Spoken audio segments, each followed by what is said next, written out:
You're listening to 8158 Stories of Sacrifice, where we honor the bravery of the first responders and the families who stand behind them. Real people, real stories, real heroes. This is 8158.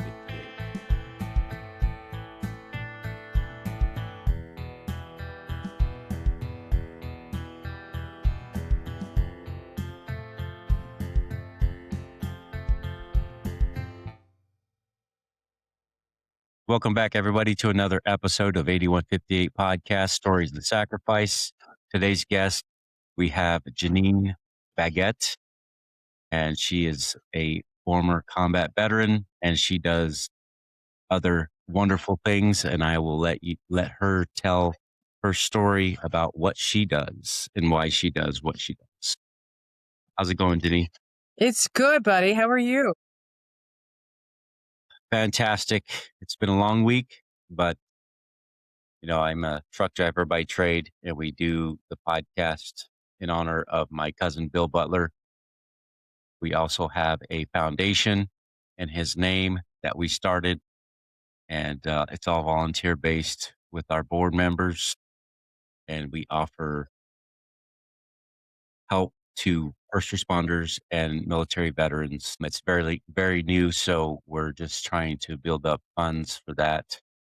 And we sell merch to put into the, any podcast merch that anybody buys and any of the foundation merch goes into the foundation so that we can build up the funds to help, whether it's with mental health issues or, family of the fallen, and, just assistance any way we can. New recruits, they need help with their schooling, we do that. And also we help juvenile offenders who want help to get counseling and possibly become first responders if they qualify for that. Yeah. No, that's great. And that's the whole thing. I think that's as a nutshell what you're bringing up is that thing that all of us, I feel, has lost sight of, is that this is supposed to be a true community where we're there to help each other out. We're not there to cover up somebody's mistake, if it's atrocious. Mm-hmm. But we should be finding out, well, why was that mistake made? And Exactly. I know with the public safety career field, and I'm talking fire, law enforcement, EMS, dispatch, all of those, is what came about that made this error happen. And what I find in administrators, and I don't call them leadership anymore. It's a long time since I've called them leadership because they're not leading. They are outright admin where they're just checking a box. And that's pretty much how they're working their job. But we should be coming together to help each other out and be there to support those who need it. And unfortunately, this career field is extremely toxic and we eat our own. And so what I've done with the organization that I started, because I've been in law enforcement as well for 20 years, Okay. mostly, well, I would say half and half active and reserve. But with that being said, coming from the military, I too was looking for that camaraderie, that brother and sisterhood. And I found out very quickly that it's not that way. It's not what we remember when we're running a mission. And our mission looked different than some of the combat guys, but our mission was still the same. I could not like you as an individual. We could absolutely just distrust each other, whatnot. But when it came time to run our mission, that all went aside. We're Right. there to run a mission. We go out and do it. And then when we get back, we can then go back to our, I don't like you. But until that mission's done, no one should ever know that we're not friends. We're not professional colleagues. Right. And that's not what happens in the first responder field. And unfortunately, what we find is when it's way too late, you're more than willing to put on that Class A uniform and show up at that person's funeral but yet where were you when you could have made a difference? Mhm. And even if it comes to, I've had this happen to me even on the job, is some of the issues that you find that you can never make the right choice because your agency will always find wrong with what you're doing. And that can shut down a person. It shut down me. So anyway, we'll get off that tangent. So in the process of my careers in both military and law enforcement, my initial thing that I've always wanted to do is work with animals, specifically horses and dogs. So actually got into the canine side of things. I was able to run both a bomb dog and a narcotics dog, multiples of each. And in this nonprofit, since that's what I found to be something that was important for me to be able to do for my own sanity, but much less to then help others, is I started this organization, Canines for Freedom and Independence.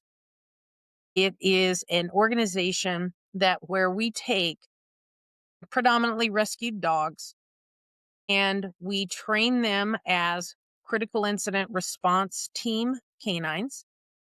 That is a trademarked title to a certification, much less my organization. And we pair them with agencies across the country to assist them in both the internal mental health work of their agency, but also in working with their communities.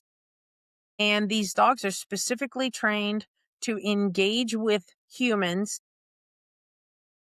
so that we can lower the cortisol level and hopefully up the dopamine and the serotonin so we can interject ourselves in a very natural way Mhm. to get that person to calm down, hopefully communicate. But if we can get them at the time of the incident, so these dogs go on scene. So let's say it's an officer involved shooting. Our dogs go on scene. And if we can inject a trained human, a peer support trained person, with a trained and certified dog, and we can do it immediately from the get go, the likelihood of that person doing something detrimental to their own life is going to be much lower. And we can Absolutely. catch them first thing before they even go home. Right. Depending on the state, Texas is one of them. I think there's 9 states across the country that have some form of a peer support law that if I'm there as a peer, then I cannot be compelled to testify in court about what that person said about that incident that happened in a court of law. So if the family brings a lawsuit, the criminal brings a lawsuit about XYZ, whatever, I cannot be compelled to testify as to what I saw and heard while I was there. So they can't use that against that person because the possibility of that person letting off some steam and saying something somewhat inappropriate or extremely you know inappropriate is probably pretty good, and Right. that does not need to be brought up in a case in regards to you know now that this person is going to be labeled, let's say it's racist or you know whatever. So we bring these dogs into these agencies that they are trained to do this job. They're trained to be in these chaotic situations.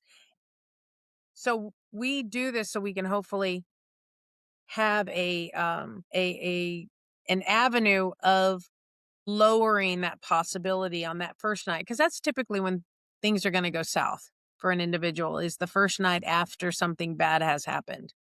And we Right. interject in that. And then depending on the department's policy, it could be something that they have to gun them down to then, give them another handgun to use. Depending on that whole process and what it looks like for that agency, it can it can be quite the upsetting situation to go through. And I would much rather be there with that person than have them have to go through all of that on their own and and not be able to assist them through it. And then on top of it, a lot of stuff that we teach in our training is the things to think about that agencies aren't thinking about right now is when's the last time this person's gone to the bathroom? When's the last time they've eaten or drank anything? And then there's the workers' comp paperwork because this stuff needs to start getting documented. Each incident needs to be documented because down the road, if something happens, then we have things documented as to why these behavioral issues are probably happening.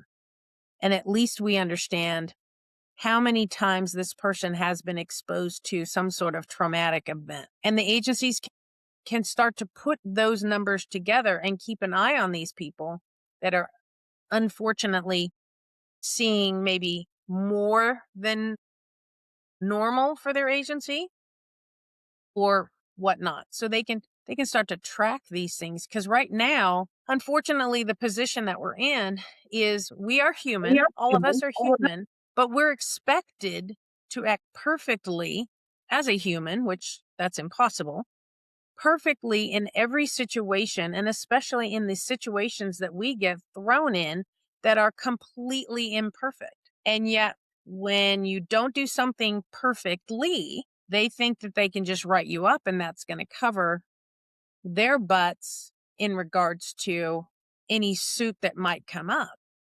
And what we're starting to see now is that that isn't what's happening because when you go back and you look at, well, how was the person trained in the academy? What was the training like in your own agency? What's your policy?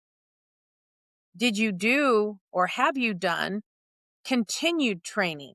Their expectation to expect us to be basically a robot because we can memorize the entire policy of the entire agency and know how to react in every situation is, I mean, it to me, it's just asinine. They're not doing anything to assist us. They're sitting up in their ivory tower behind the desk. And so that's why I started this organization back in 2011, is that I wanted to do more with less.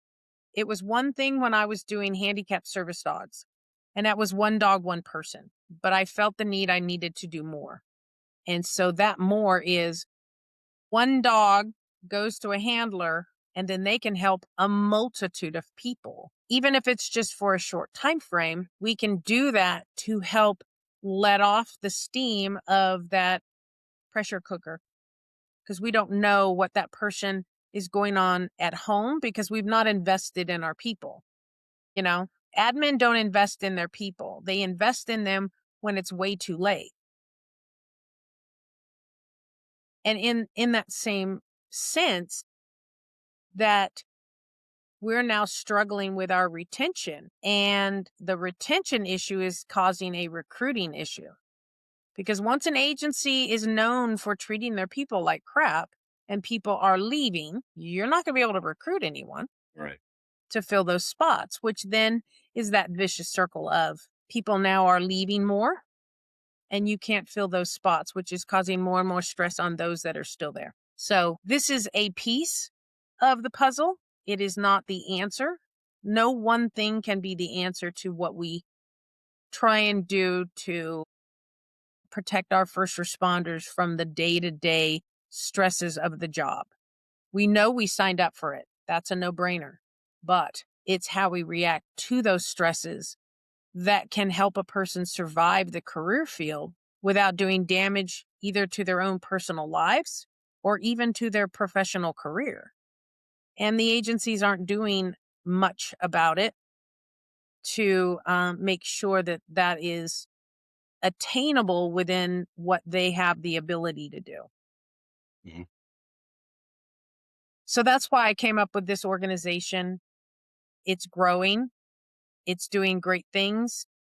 I'm going to be placing more dogs. I think I've got about 30-ish dogs across the country.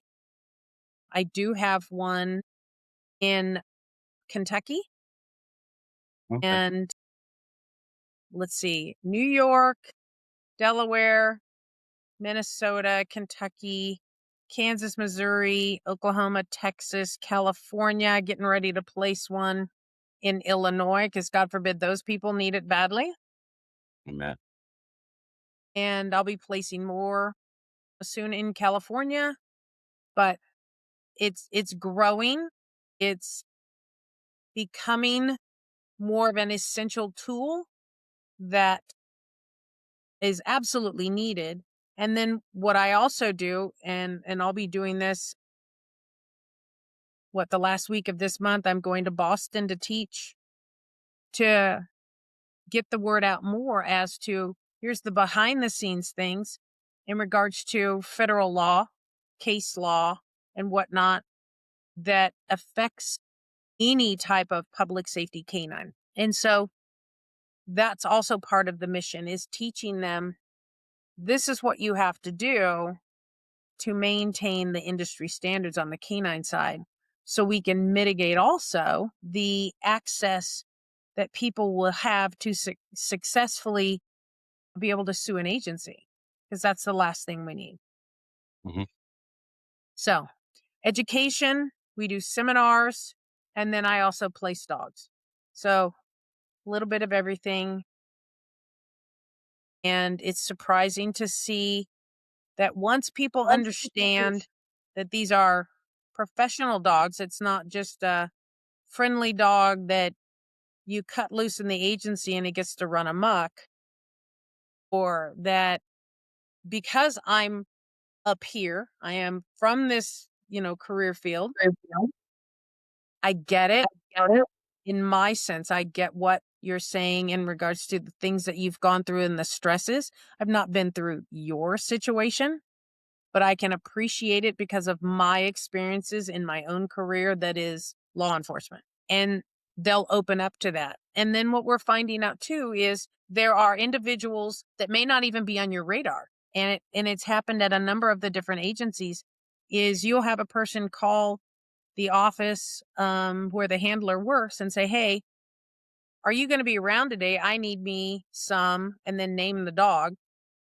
"I need some time with," and then whatever the dog's name is. And that person wasn't even on your radar. And they come into the office, they can roll around on the ground, sit in the chair and have the dog love on them, which does the same thing, lowers the cortisol, raises the dopamine. And then they'll start to tell you that they've got things going on at home that are affecting them. Sorry about the barking dog. So He's out in the backyard. um and this is not somebody that was on your radar, but things are bothering them at home, and we all know that home comes to work and work goes home.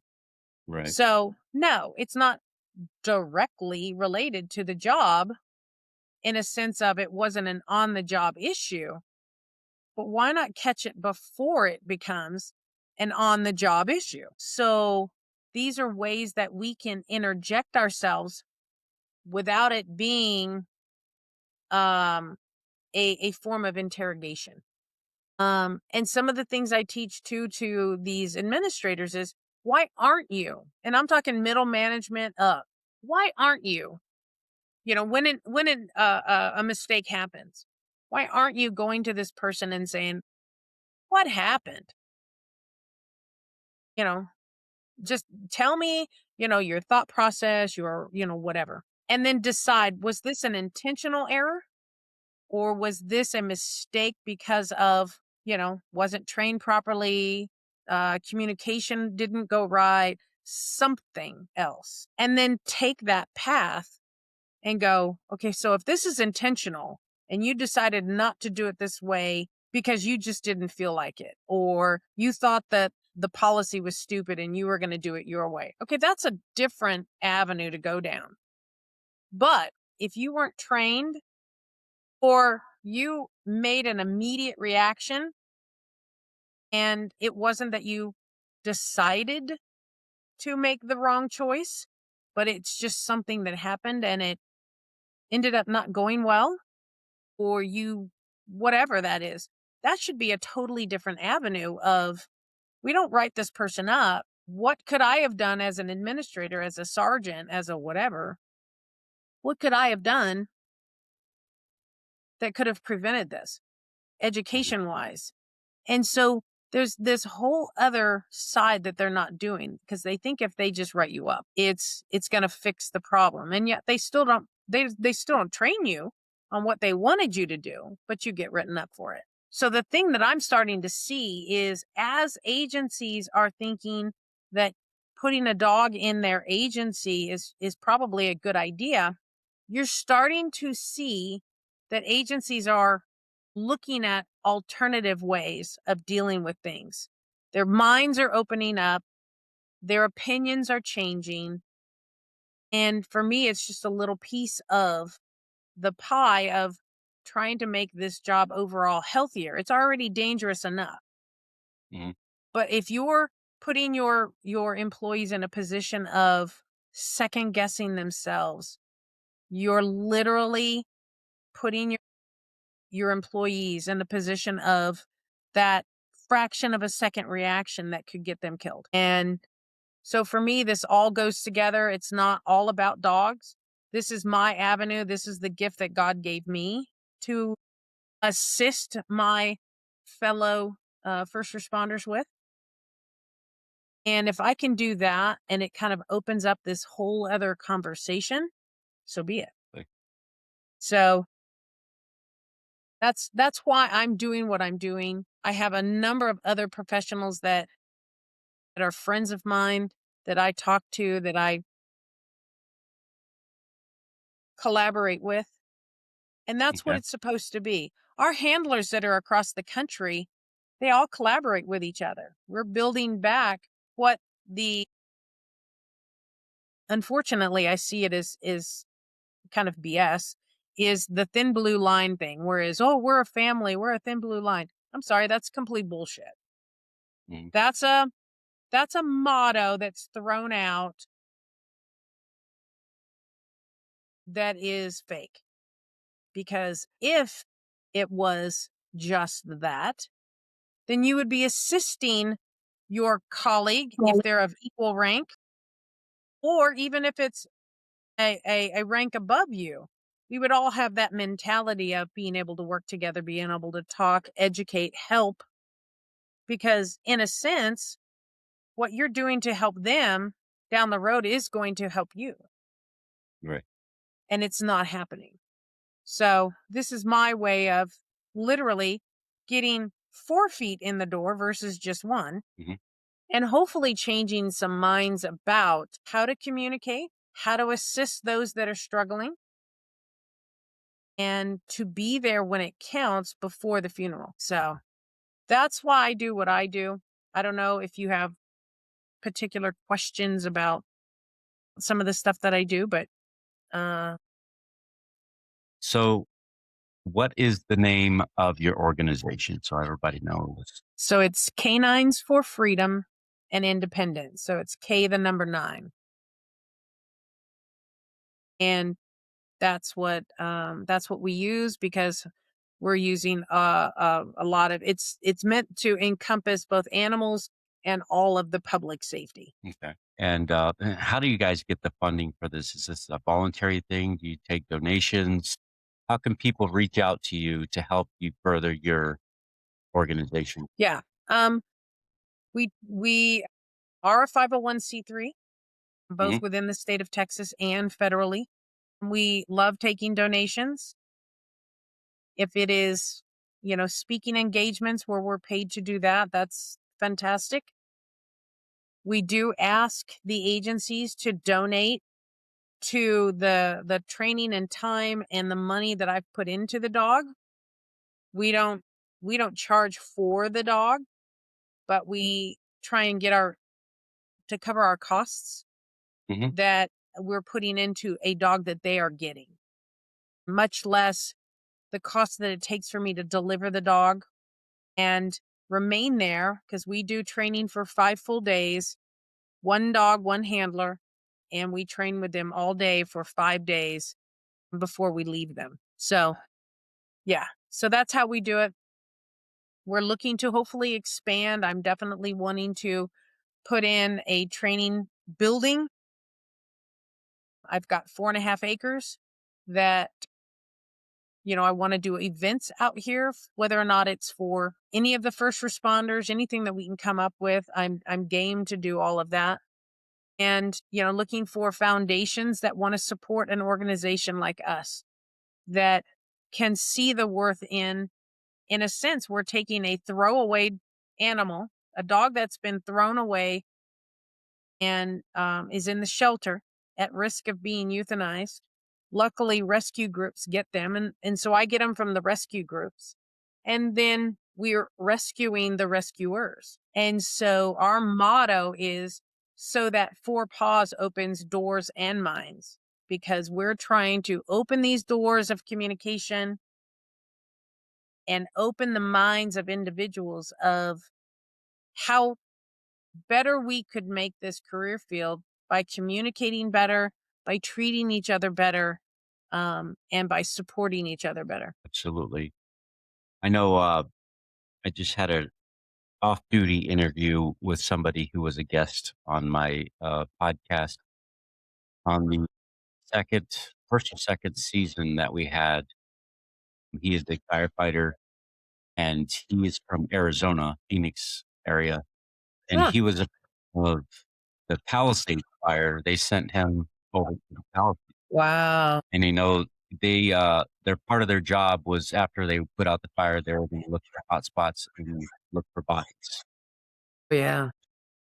We will return after this quick ad break.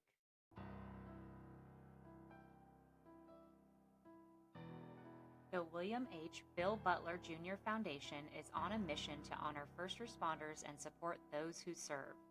We provide scholarships for families who have lost a hero in the line of duty, offer second chances to juvenile offenders who are working to rebuild their future, and help new recruits pursuing careers as first responders.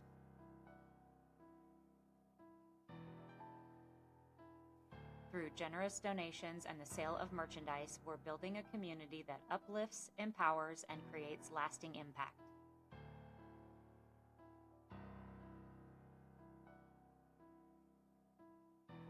You can be a part of this mission as well. Visit 8158podcast.com to donate or shop today. Together, we can support those who serve, honor those we've lost, and give hope to those who need it most.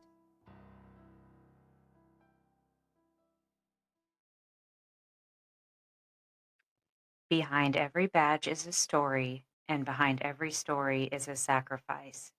This is the 8158 podcast, where we honor the lives and legacies of first responders and their families. If our mission speaks to your heart, if these stories move you like they move us, join us on Patreon. For just $5 a month, you'll get ad-free listening, exclusive merchandise, behind-the-scenes content, and video episodes only available to our patrons. This isn't just a podcast, it's a movement, and you can be a part of it. Support us at patreon.com/8158podcast. Let's continue to share the stories that deserve to be heard. During that process, they did bring in dogs to their rally points to kinda help them to regroup and snap out of that mindset. Um, and he said after that, after they got back, their chief had brought in a dog to the station, Yeah. and is now part of their station that senses the cortisol. So if they have a bad call, the dog can sense it, and he sticks with them until they are calmed down. Yeah. That's an amazing thing. Yeah. And the big thing that we do, and especially because of the certification process, we follow industry standards, which helps cover the federal law and a lot of Mhm. these other things that the agencies have to follow.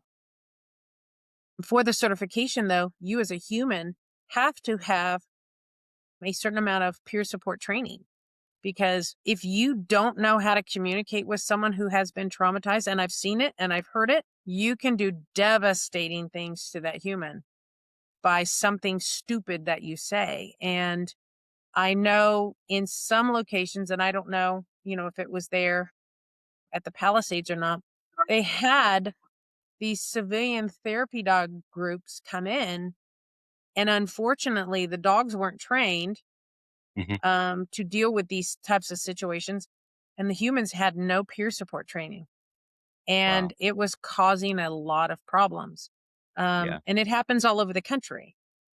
And then on the law enforcement side, another federal law that we have to deal with is sieges, and it covers information that we can and can't hear, and the ability to be in certain secured locations where evidence is being talked about or being, let's say, on somebody's computer screen or even out on the table while they're organizing it. You can't see that. If you don't have your specific clearance that allows that, you can't see that. And so that's actually causing a lot of issues as well with some of these agencies. So that's some of that education that I'm doing, because there are some great therapy dog organizations out there that the general public can absolutely use, but the my niche area is inside the firehouse or inside the law enforcement agency behind the closed doors, because I have my CJIS clearance. So they don't have to worry about what I hear and see. And then my dogs are trained to be in worse situations than an agency. So yeah, they are amazing when they're trained correctly. I've had several stories from my handlers, one of which was the officer is an SRO. If you know what that is, it's a school resource officer, and she was walking down the hallway. School was in session, and so the empty hallways, they were just walking down the hallway, and her dog, which is not his normal behavior, starts pulling her in a certain direction, and she was like, "This is not like him. I want to see what's going on." And we do train our dogs on cortisol detection, Mhm. and come to find out, her dog starts pulling towards what looks to be a certain doorway. And right before they get to the door, out pops this little girl. I don't know, 7 to 9 ish, maybe. She doesn't know what's going on or why her dog is pulling, but then now her dog diverts off of where it's going to that doorway, which is what it looked like, to this little girl, follows this little girl back down the hallway that they just came from, into the admin office, through the admin office, into the counselor's office, and sits like snuggled up to this little girl. And what she didn't find out until later is that this little girl's mother had attempted suicide in front of her the night before. Oh my gosh. And so the officer didn't know, the dog didn't know. In fact, the counselor was like, "Oh, wait, I was just getting ready to call you, but you're here." Well, because the dog intervened. Right. And one of the things that I always say when people tell me these stories is it's not odd, it's God. Right. So there's a purpose and place for all of this. I am not surprised with some of the things that the dogs are doing. Right. They're definitely amazing creatures. And yeah, I've had my experiences with emotional support dogs. We had a friend of ours when we went to the Mental Health Awareness Summit in North Yeah. Carolina. She had brought her dog and stayed with us at the Airbnb that we had rented. Towards the end of the summit, we were out at dinner with other first responders and stuff and socializing. And I myself suffer from severe panic attacks. Yeah. So I told my wife I had to go because the white noise was really getting to me in the Yeah. restaurant, loud. So I stepped outside and I was, going through the panic attacks and stuff. And first thing I thought of was going back to the Airbnb because our friend's dog Bailey was there. Yeah. And so when we got back, I called her. She come running and sat next to me the whole time, and I could just kind of feel everything melt away and calming down. And she just laid there with me until her mom came back. Yeah. And even when No. her mom was there, she would just sit with me, and her mom would be across the room. She's like, Yeah. just sat. It's amazing. It's amazing what these dogs do, especially when you tap into teaching them things, um, that makes it even easier for people to understand that they understand you. And so, yeah, it's an amazing thing to do. All of the dogs that I've paired, you see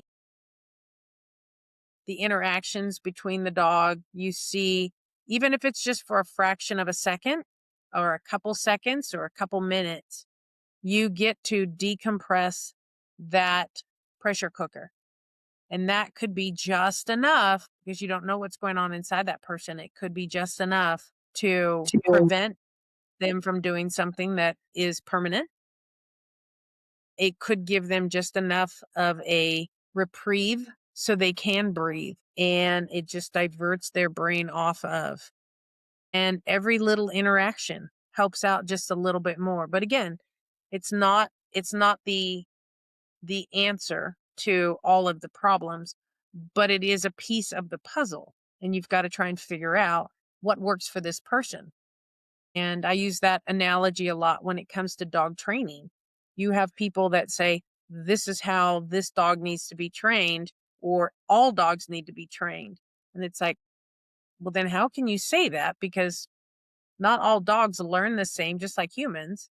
Not all dogs work the same, don't have the same mindsets. So you have to kind of figure out what works for you. Right. Every breed is different. Absolutely. Yeah, we have 2 knuckle-headed dogs, a pit bull and a pit bull, Australian Shepherd mix. Oh, okay, yeah. I love me some pitties. So, Yeah, there's a lot of people out there that are afraid of them. You know, all dogs can be mean. I've seen some of the meanest dogs being Chihuahuas or some of the little micro breeds. yeah, So, they get pretty nasty. yeah, a little Cujo kind of thing. Yeah, those But ankle yeah, biters. uh-huh. I call those football dogs. Those are the ones you can punt, and off they go. But Yeah, yeah, so yeah, so that's why I do what I do. I've got agencies reaching out. Luckily, we're getting a good reputation as to what we're doing, what we're producing, what we're teaching, and it's growing. And so with that means my my ability to train more dogs needs to increase. I don't want to be a big conglomerate vendor where I've got 20 dogs in place in the process of being trained. I don't want that. I want to be able to have more than just one or two dogs to be able to train and have a building set aside that if it's bad weather, I can go train in. If it's good weather, maybe we can have a group of people get together and we train dogs and then we barbecue afterward, and mhm, have it be almost like a dog training fellowship kind of thing. One of the things I've also thought about is because of being first responders, a lot of times you either don't take the time or you don't have the brain bandwidth to have a good time with your kids or your family. Well, I've got the perfect property to be able to, maybe it's a a weekend camping trip in a safe location that you can have an overnight camping trip with your little kids. okay, And you're away from home, you're out in the country, but yet it's still a safe area, right. and you're somewhat local, whatever. And so there's all these different things that I want to be able to do, but that means, unfortunately, for most everyone, it means you got to have the money. And I don't have an endless supply of that. Yeah, money's always gotta be there to further the process. Yes. Unfortunately, yes. Yeah, I mean, because it costs money to feed the dogs, the training, Yep. the time spent taking care of The them, medical care. mm, and all the shots and the medical. Yep. Yep. Yeah, So we it takes a lot. So yeah. So That's my program in a nutshell. Yes, dogs are a big portion of it, but more than that, it's opening up those avenues of communication, because that's the big thing that's missing is we're not communicating with each other. We're not doing what's right by each other. And I I get so irritated when I see groups of people, putting on their class A's and going to a funeral, and it's the thin blue line, and it's like, where were you? Where were you when, and firsthand experience, I got so tired of the toxic crap at my last full-time agency, I left. I couldn't do it anymore. Did anyone call to check in on me and say, "Hey," cuz I did not make a thing about it. I gave my 2-week notice, and that was that. And I reached out to my K9 training group and I let them know, "Hey, by the way, I've left the agency. Just so you guys know, I want you to hear it from me." Mhm. Crickets after that. They cut me off of the training group texts. They cut me off of all the communication. Nobody checked with me that we were friendly at the department. No one called to check in on me. No one, "Hey man, what the hell happened to you?" Nothing. Nothing. And, I mean, my last thing that kind of made that deciding factor for me to leave that agency is I was struggling because of all the toxic crap that was going on. Mhm. Couldn't do anything right, wasn't being supported in any way, shape, or form, was being harassed by a certain supervisor, and um, a bunch of other things. And then when push came to shove, they could obviously see my temperament had changed. I became very quiet because I'm not a quiet person. I love to laugh and joke with people and be social, but I became very quiet. And I had the chief deputy in the hallway ask me, "Hey, Janine, are you okay?" And I finally was like, "Screw it. Let's see what happens." And I said, "No, no, I'm not okay." He turned, walked away, and went to use the bathroom and never had anything to say to me again. And that was like, I'm out. I'm out. Because if they're not going to support me here, when something goes awry, you can damn sure bet they're not going to support me then, and I'm going to get thrown under the bus. Right. They'll turn on you. So, yeah. Well, they already had. It just wasn't anything that was legally going to take me down or whatever. You know, they had their boys that they liked, but I was not the first female that they had chased off. Mhm. I was the one that stayed the longest, and then finally I was so sick. I mean, physically and mentally so sick. I'm like, I'm out. I got to finally choose me. So, It's yeah. sad that you have to go through that, and, you would hope that with such an organization like law enforcement, that they would have your back. That's what they always pride themselves on, but Oh, obviously yeah. in a lot of organizations, it's not that way. Unfortunately, most of them are. Yeah, I've heard that Um, several times. yeah. It is a motto that they do not actually fulfill. So, and it's just as bad on the fire side. Mhm. So it's not just law enforcement, it's a lot of the first responder agencies. Dispatch goes in between. They're some are fire, some are law enforcement, some are both. Um and that's I mean, it's all the same. It's the same mindset of that toxic relationship. It's like they expect you to drop everything at a dime for them, Mm, but yet when you're struggling, they don't give you an inch. right. So, anyway, so that's what I try and do with what I'm doing. That's why I pair these dogs and hopefully assist these agencies in really taking a look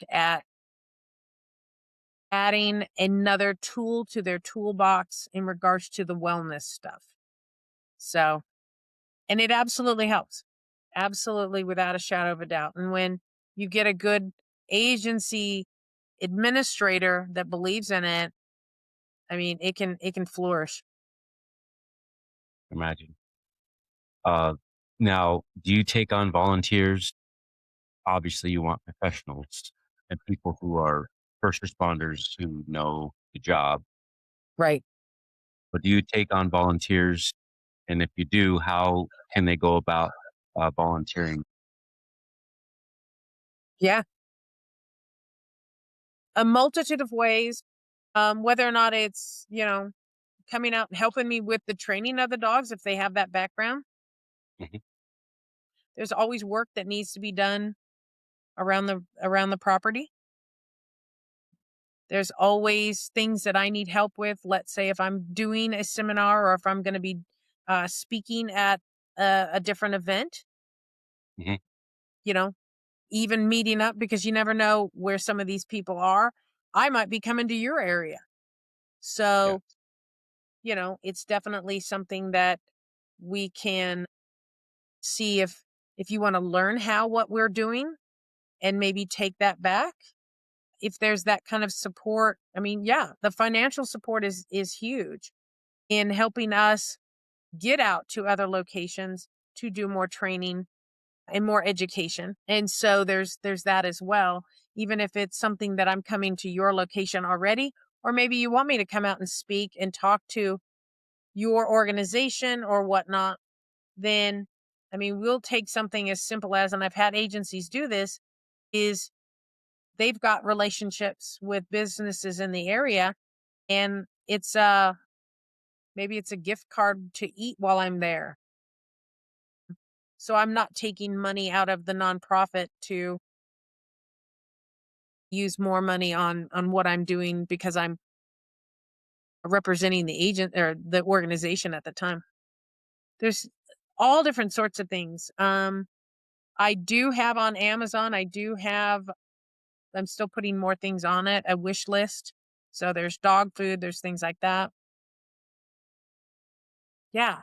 So if they've got even something different than what I've already mentioned, reach out to me.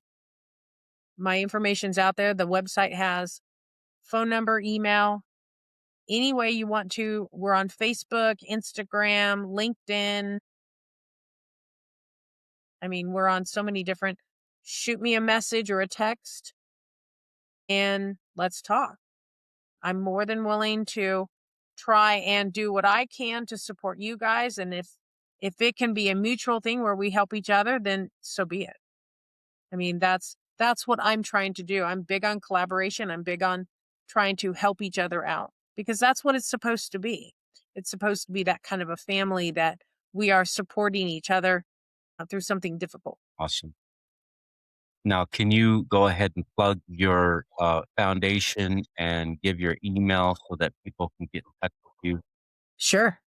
So the website is K9's FORFREEDOM.org. So caninesforfreedom.org. There is another organization out there that's decided to use something similar to my name. So if you don't see this logo, it's not me. Not And yours. we take donations on the website only. We're not going to send out texts to people and ask them to send in money. The only place that you can donate at is on the website. My email is my first name, JANEEN at caninesforfreedom.org. Um, I mean, I'll give out my cell phone number. I don't have a problem with that. It's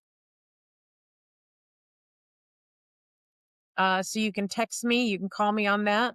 If I don't answer, I'll get back to you.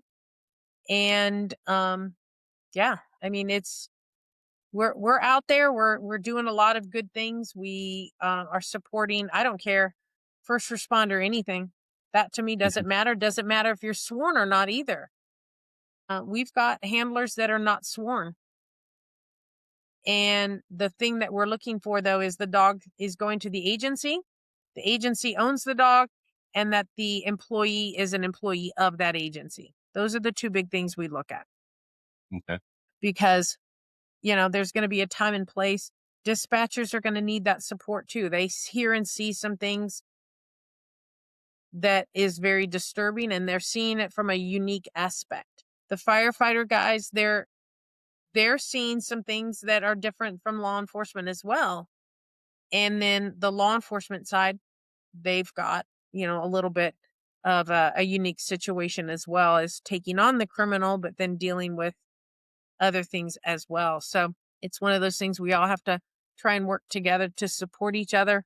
And if I can grow this nonprofit, then I'm hoping at that point too, we can get more people involved in training more dogs, getting more dogs out there, and then having that uh what do they call it? A cadre of people across the country to assist in helping these programs grow and assisting our nonprofit collaborators that we work with. We work with a lot of other nonprofits and those agencies so we can support them. Because if it doesn't come to me, let's support that agency on helping get that dog out into the public, out doing its job, supporting those local first responders of whatever that might look like. Right. Yeah, that would be nice to see some of that out this way. Oh, yeah. Try to show our love and support for you as much as we can. No, I I know appreciate it. we're still young in the stage with our nonprofit organization because we just started that last year, but we're slowly building up, and Yeah. we're getting the word out there. But we would like to collaborate with people, and I think this is very important. Especially having experienced it myself, Yeah. and Yeah. I love. Yes. My what is it? My PG rating of a statement that I make is dogs rule, people suck. Yeah, So that's my PG version. But yeah, and that's just it. The collaboration and the assisting of each other, and that's what it's supposed to be. And I think we've built a nice group of people that are handlers across the country, and they all have that same mindset, that all the that yeah, you have the warrior mindset, but then they also have that mindset of helping each other and being humble and being the example of what we should be striving for. that's pretty awesome. I really appreciate you sharing your time with us and coming on here and showing your love and support for first responders. And keep it up. Keep doing what you're Thank you. doing. And I'm sure we'll be in touch again, check in on you once in a while. Yeah. No, Hopefully, we absolutely. support as much as we can. Yeah. Hopefully we'll be in your neck of the woods and we can get some stuff rolling and we can maybe meet, face to face or whatnot. But yeah, Absolutely. If you come to Central Kentucky, we'll be here. I'd love to. I love me some horses. So that's great. There are beautiful horses around here. Yes, I bet. So awesome. Thank you so much for your time. You're very welcome, and I appreciate you coming on. And it's been an honor to meet with you and to be able to share your story with what you're doing. Thank you. You too. You guys are doing a great job. I appreciate that. All right. I We'll really. talk soon, my friend. Yes, yes, we will. You have a All good right. night, and we will be in touch. All right. Take care. Bye bye. Yeah.